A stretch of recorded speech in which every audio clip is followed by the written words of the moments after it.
दिल्ली के दफ्तर में जमाते इस्लामी हिंद की प्रेस कॉन्फ्रेंस हुई है, जिसमें मुल्क के मौजूदा हालात पर बात की गई और इस मौके पर जमात इस्लामी हिंद के कौमी नायब सदर प्रोफेसर सलीम इंजीनियर ने कहा है कि अगर सरकार चाहे तो मुल्क में फसादात नहीं होंगे। दूसरी तरफ जयपुर ब्लास्ट मामले में आए फैसले पर भी उन्होंने इज़हार ख्याल किया और उन्होंने कहा है कि फैसला तो आया है लेकिन अधूरा इंसाफ हुआ है। जबकि प्रेस कॉन्फ्रेंस में अडानी मामले पर जांच की भी मांग की गई।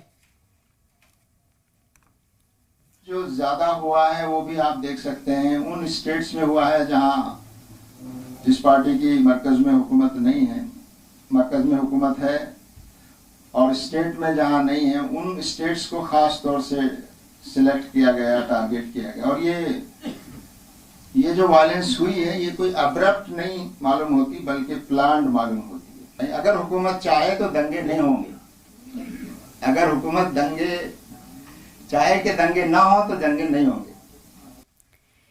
इस मौके पर खुद जमात इस्लामी हिंद के कौमी नायब सदर प्रोफेसर सलीम इंजीनियर ने जी मीडिया से खास बातचीत की है। मेरे साथ मौजूद है सर। आज रामनवमी हनुमान जयंती थी। पिछली बार देखा गया था कि जहांगीरपुरी में जिस तरीके से माहौल खराब हुआ, लेकिन इस बार पुलिस कुछ ज्यादा मुस्तैद थी, इंटेलिजेंस ज्यादा मुस्तैद थी, जिसकी वजह से किसी तरह के ऐसे हालात पैदा नहीं हो पाए। आपका क्या कहना है इस पर?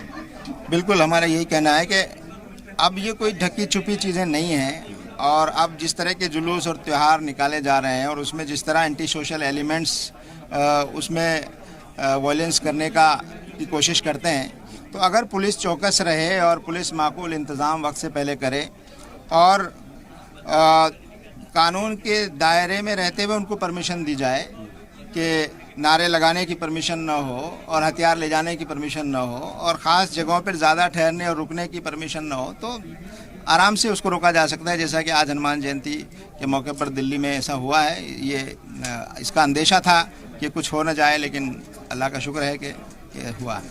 आपने कहा कि देर से मिला हुआ जो नया फैसला है वो फैसला नहीं होता। जयपुर ब्लास्ट में जिस तरीके से फैसला आया उसको लेकर क्या कहना है आपका इस पर? बिल्कुल, देखिए 71 लोगों की जानें गई, 180 लोग घायल हुए और 7 बेगुनाह लोगों को 15 साल तक जेल में रहना पड़ा।